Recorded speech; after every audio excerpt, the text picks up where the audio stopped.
You know how like some wines can feel very kind of sedimenty? I'm probably gonna give this same grade as the other one, 85. Yo.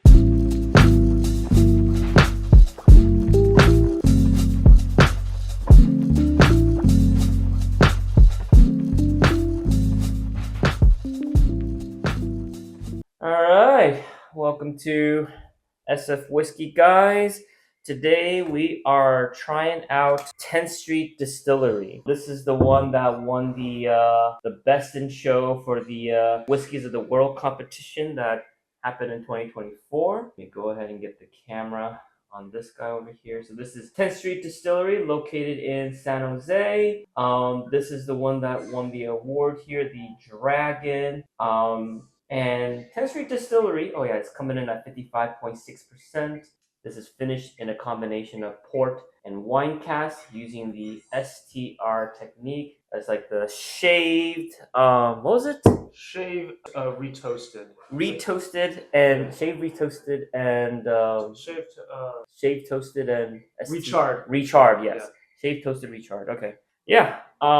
It's a method of like kind of extending the usage and life of a barrel kind of technique there.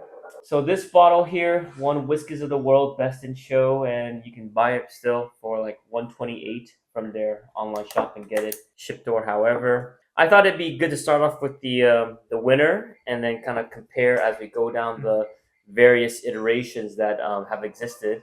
But it is good to note that even within this one alone, the casks they do have they are single casks, so there is going to be variation amongst the Dragon releases, and the ABV has a little bit of some variation. This is 55.6, but there's other ones that have been 54 or even 55.7, so some variation there. All right, let's go into nose.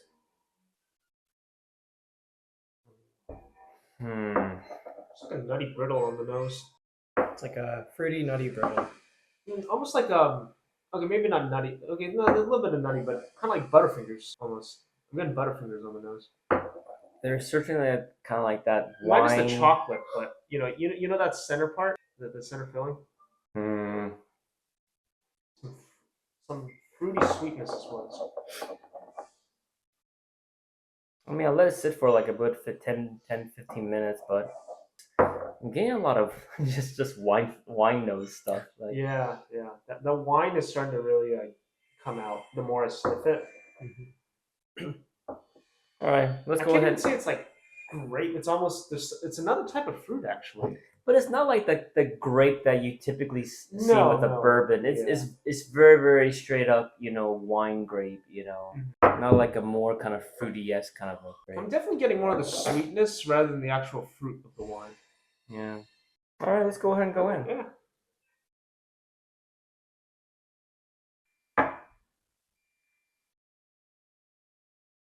Ooh, it does play around with your palate a little bit there. Yeah. I think it's getting a lot from that port cask. There's a lot of some nice sweet flavor and complexity from that port cask. I'm getting strong cinnamon, or maybe my palate's blown. I'm not getting cinnamon. I'm Okay. getting Yeah, not cinnamon. No. Okay, that means my palate's blown right now. Yeah, I'm not getting a baking spice. No, it's just a lot of like sticky. I'm getting fruit gummies, but not in an artificial way. Where like it's very sweet, and you get that of course the wine fruitiness from it, but it's very, very pleasant because it kind of plays around with your palate because there's a bit of like vanilla heat right in the mid palate before the fruit starts like really shining. I guess as American single malts go, it's just completely different than bourbons. Because you don't get that very, very familiar flavor profile like the caramels and the all those things. Yeah. But In fact, I think a lot of American single malts that I've tried at least tries to stay away from that bourbon territory. They try to carve out their own niche, or they mimic single malts from other areas. Yeah, but definitely different than the American bourbon offerings that you find. I feel that also because this is a very, very unique experience compared to Scotch and bourbon that we've been doing a lot here, and it's good, but in a different way. But I'm not 100% certain if I would reach for this. I'm enjoying it, but it's just not a flavor profile that I'm so like that I would crave or yearn for. Does that kind of make sense? Yeah, I feel like that's a lot of particularly wine casks with you. I've started to notice that. But then the Glen Glassog that we had that was finished in the Albert's pick, I reach for that every so often, but not very So, frequently. yeah, but I've noticed you, but me as well. I think wine casks are still kind of that like weird experimental territory that hasn't really found its right footing yet. But here's a funny thing. This still would not. If I had a wine friend and wanted to introduce them to whiskey, this still not would be one that I would put in that mix yet. That's true. Yeah, that's a good. Because this is not something that necessarily means that like a wine drinker would automatically recognize and enjoy either. Because I think wine people I would suggest that they go to the brandy route first, like before going into whiskey. That's But true. I mean that's a whole different discussion. But, Calvados, are Calvados is I think it's apple. yeah. now that I just drank a couple and are re-sniffing it, I'm getting a lot of nice fruit coming out now. Actually, Yeah. I'm getting more of that vanilla. Honestly, Yeah? I might Vanilla's I might coming be in. flip flop for you because I think you mentioned one of you guys mentioned like vanilla butteriness earlier on. Was that yeah? Yeah, that was. Yeah, I'm Yeah. getting more of that now, but it's really playing with the fruitiness, that sticky sweetness from the port wine. I think it's dancing with it pretty Yeah, well. yeah. I think it's honestly both vanilla and the wine. Yeah. That's really kind of shining right now. Short finish though. Yeah, For sure. this would be an interesting bottle to have like in a tasting, to sort of shake things up. but also you know what? I feel like this would stand out in like a long night of drinking because Yes, it's such a yes. unique flavor. Yeah.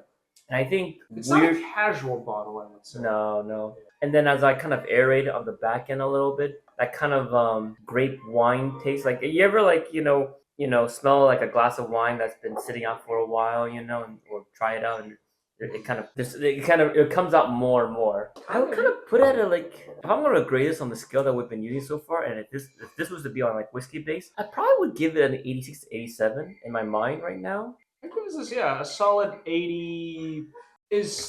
Remind me again. Is uniqueness a huge factor? I think that's an individual preference. That's- Like I looked to when we had the Glendronach handfill cast and looked at like that was an 89, and then like just kind of backtracking from there. Like if I'm looking on taste alone, I would probably give it 84, 85, but the uniqueness of it and it's actually pretty well like balanced between the Yeah. port and wine cast. I'm actually very impressed because we've had some like wine cast finish and they've been kind of skunky, yeah. like you can go really south with that stuff. Yeah. So for that reason, I kind of like gave it an extra point just for the uniqueness of being able to blend it together.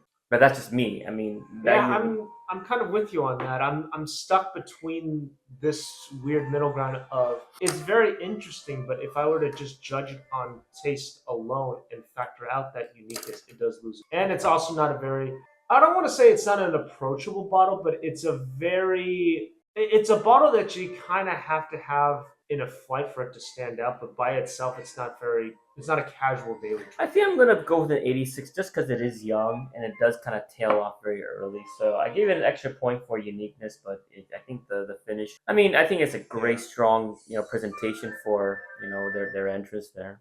I think I would give it 84 in the palate, 86 in terms of that uniqueness. So I'd settle at 85. 85. You stole the words right out of my mouth. Sweet. Yeah.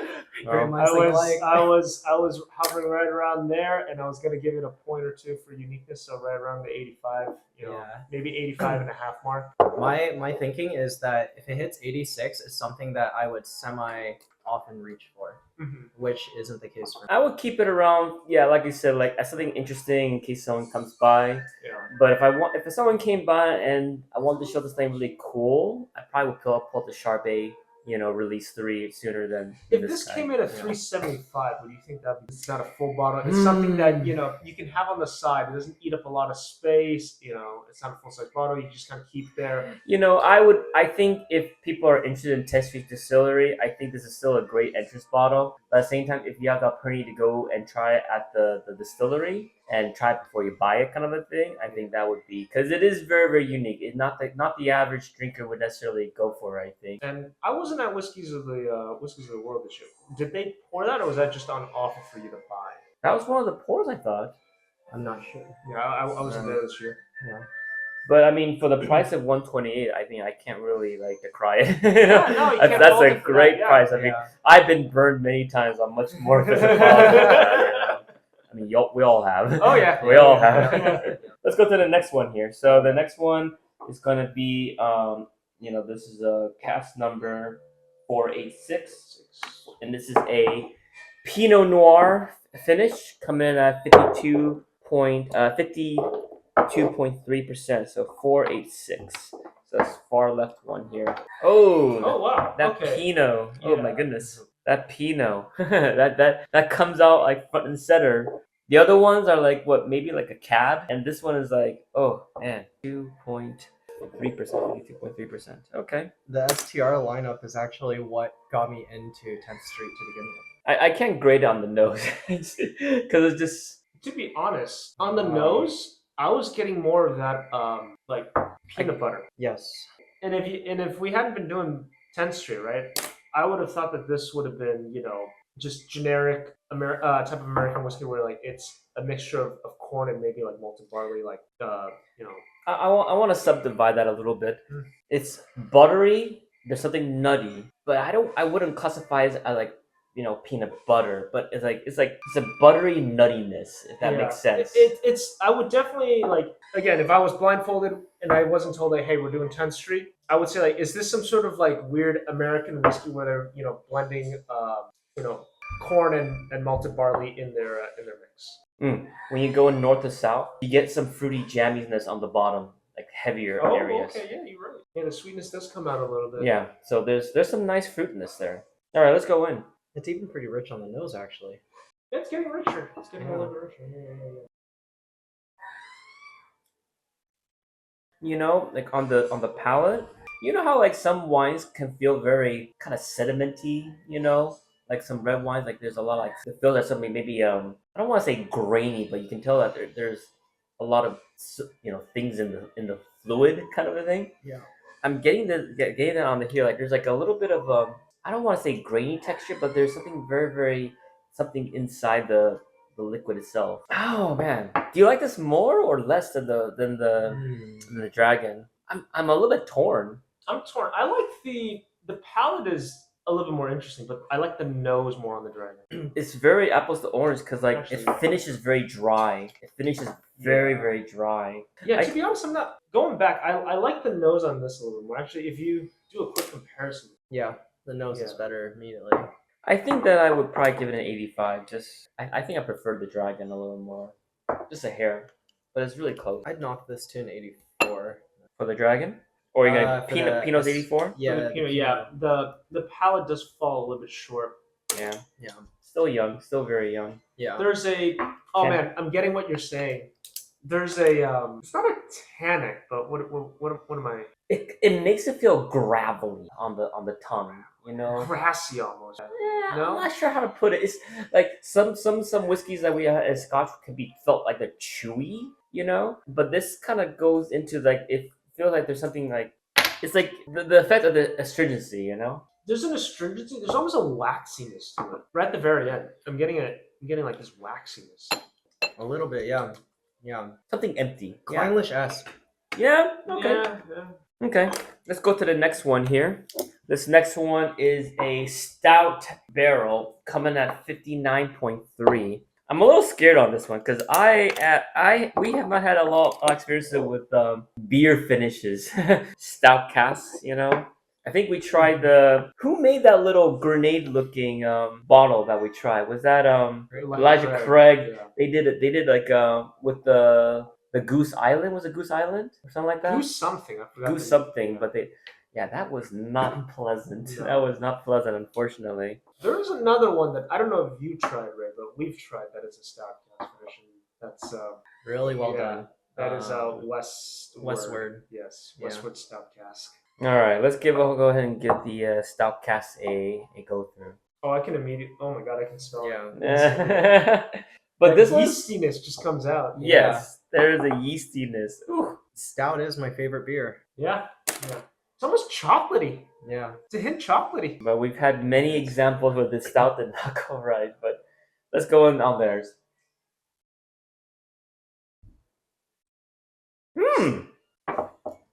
chocolate shade. I'm still working on the nose, really. No, the palate follows. That's very chocolatey on the palate, actually. Very, very chocolatey on the palate. It's like cocoa. Mm-hmm. The drawingness of the dark chocolate. I'm probably gonna give this the same grade as the other one, 85. It's just very, very one-dimensional. Yeah. You know. I do like this one. I have to give this probably an 86. I really like that chocolatey note. They don't overpower your senses with the chocolate. It's not doesn't blow your palate up, but it is very like full, very rich. What's the proof on this? 59. 59. It didn't taste 59. It does not. I will give it that. Yeah. I will give it that. It doesn't taste 59. And it doesn't blow your palate either. But my only thing is that, like, for that same flavor profile, if I wanted to have that chocolatey kind of flavor profile, I probably would seek something different though. In the Scotch and the bourbon areas, we've had ones that can be a little bit more complex on that side. This is almost like a chocolate cake. Kind of. This is like you know those chocolate cakes that you get at restaurants that, like, to end the night, but it's like very, very chocolatey. It's almost like rich and like almost too decadent. Yeah. There's a lot of chocolate on it. There is. I think the only issue that I'm having with this is I feel like it's underdeveloped. There's untapped potential because of its young age. Yeah. Like that is definitely a shortfall. All right. Next one, rum finish. I'm actually excited to try this one because I'm a big fan of rum finishes in general. Mm-hmm. Like we had the Foregate, which is a rum finish one. Yeah. That was that bourbon rum finish was quite nice actually. So I'm excited to see if this can get closer. Oh, that feels tropical on the nose. Oh wow. Oh, I didn't mention it. So this is a barrel 433 STR rum coming at 58.9%. 58.9%. Smells like a you know when you like sniff a very fruity cocktail. Mm-hmm. There's like a lot of fruit juice, like tropical fruit juice. Fruit juice. Yeah. That's I would say that's a good way. A lot of tropical fruit juice. I don't know why, but this is somewhat reminding me of the Glenlivet Caribbean Cask in a good way. Oh, I don't remember that one all too much. It's tropical. It's great for the That summer. one was citrusy, if I recall, right? It was. It wasn't as malty as. I remember I was getting like pineapple and maybe like. Yeah. Can you pull out like a tropical fruit though? Like it's like tropical juice in general, but I can't pull out like a specific like. I can't say pineapple. I can't say coconut. I can't say I was thinking more like a concoction of this. Yeah, I was thinking more like a fruit punch, like tropical fruit punch. Tropical fruit, like Hawaiian punch. Punch. I think that there's like a little bit of there's a hint of like tangerine citrusiness to it, mixed with like some pineapple and then like a little bit of like creamy coke. And then it has the subtle. I don't know if you guys know about like jackfruit with its flavor profile. It's very subtle. That's how it's kind of presenting those fruits on the nose, if that makes sense. I haven't had jackfruit in a hot minute, but yeah, so it's like a subtle presentation of the flavor, so that's what I'm getting. You unlocked an old core memory that I didn't remember existed. Hey, don't worry. If you want to make some vegan chicken, no, absolutely not. Palate. All right.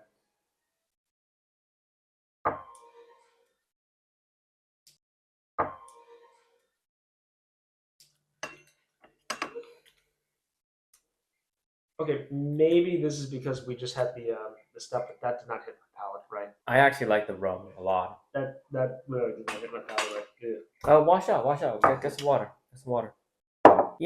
It's the funny thing is that like all of these iterations, I can see that I feel like the youthfulness of the distillate is holding it back. I know I get that they're experimenting with the finishes and how they're matured. I think that's just kind of indicative of the American single malt market right now, since it's such a new thing. It's only been less than a decade since they started making this stuff, so I don't think I think the genre as a whole has not reached its potential yet, simply because it's such a new and niche genre. Yeah, and there are obviously a couple outliers like Westward, which is an American single malt as well, that has been established for longer. Right, so but it's been able to age it for longer. So let me ask you this: do you think barrel has been more successful in like getting older distillate and just blending it? Has that been a more successful endeavor, like the product lineup? Then that's an interesting question. Because I can see something interesting coming through this. Like, but now that you clear the palate, try the rum one more time.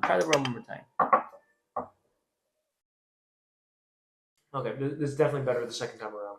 I mean, it's like Yeah. kind of like a tiki-ish kind of like. I think like Trader Sam's a little bit. You know, Okay, yeah, I can see where you're going with that. You Yeah, know? yeah. I can hear a little bit of a drum in the background. A little, you know. There's some tropicalness. You know, that transports you. But yeah, but to answer your question, yes and no.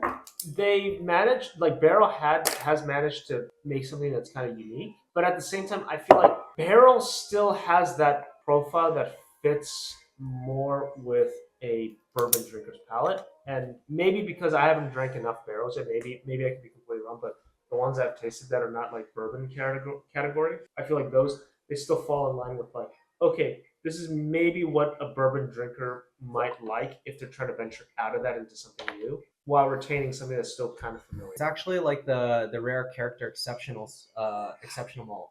That's Oh. a very American direction, but Okay, it is yeah, malt. yeah. Like it's very bourbon. Yeah. Actually, yeah, that's a good point. Yeah. Yeah. All right, last one, and then we'll be okay. This is Oh, did we rank this actually? I gave it an 85. The same 85. thing, you know. It's all the same kind of like. It's different, but it still gives me the same experience. Like it's short, but it's unique. It's interesting, and so it's still all the kind of same. Yeah, I would have to give this one an 83. This one's probably the lowest one for me. Yeah. Yeah. I'd put it at an 84 because it was interesting, but otherwise it would be an 83. I will say that the dragon nose is growing on me a little bit more. Going back to that nose, Yeah.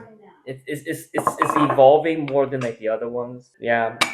All right, last one off here is a wine cask finish. So this is just wine cask finish, no port like the dragon was. Barrel number 475, coming in at 55.9%. Port or wine though? Do they classify port? No, port's not.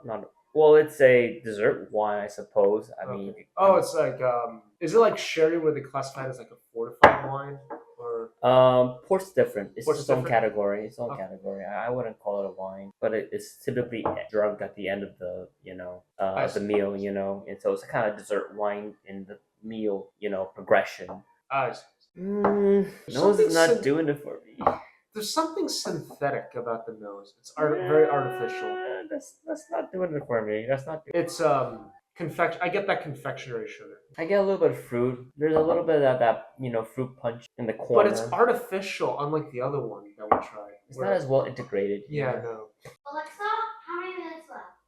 Hmm. You have 3 minutes and 30 seconds left on a 5-minute timer. I think like in terms of the analogy you made, like the other fruit punch was like if you were to actually like use fruit juice to make your own fruit punch. For instance, this one would be like that.